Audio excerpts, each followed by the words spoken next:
Hi everyone and welcome back to Scale Studio.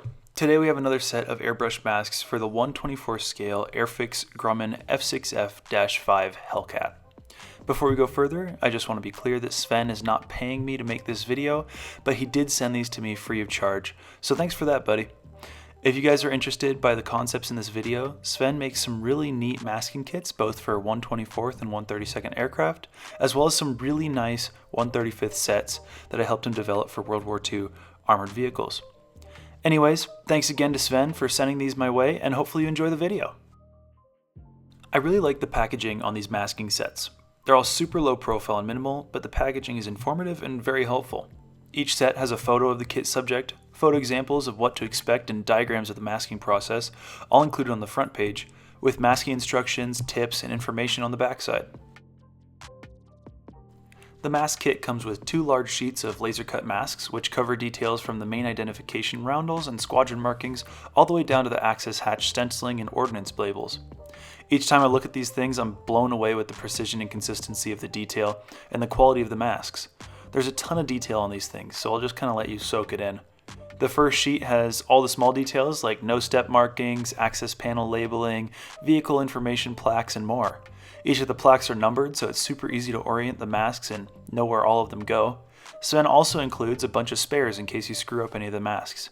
A few of them also have orientation cutouts, where the masks reference kit details so that it's super easy to align the masks. The second sheet has all the large roundels, the nose art, and all the ordnance markings as well.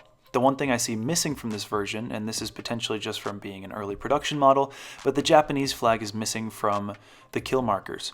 I understand that due to the striated nature of the flag, this could be difficult to print, but otherwise it looks absolutely incredible, and it'd be nice to have that small detail as well.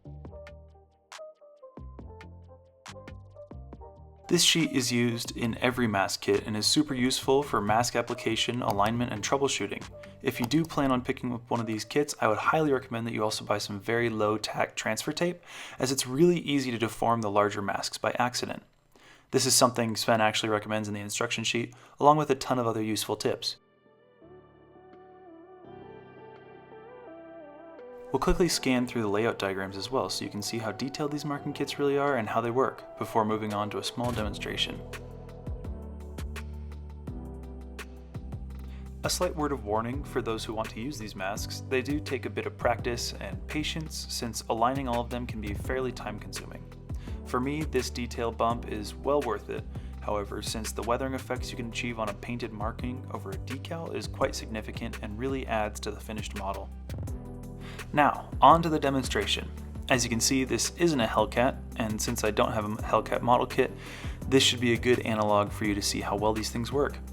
As you can see, I've masked the heck out of the spray area to prevent overspray, since the paint can get everywhere.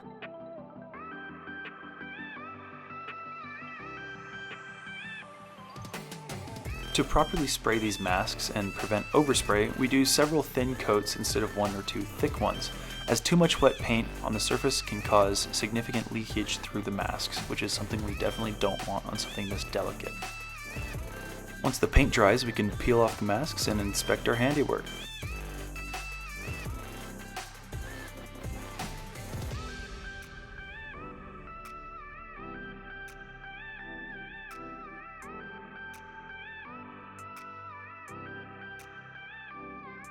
Once everything is off, we can see how good these look. They're crisp and super detailed, the letters are less than 2 millimeters tall and still super easy to read. The other great benefit is that since it's painted on, they look much more authentic and have no decal film or silvering after the fact. Personally, I'm a huge fan of these masks, which is why I've featured them on the channel so many times. They add some really neat detail if you're into adding some extra flair on your kits, at a pretty affordable price of around $30 to $40 USD. If you'd like to check them out, I'll have Sven's online store listed below, and you can find your local supplier from there.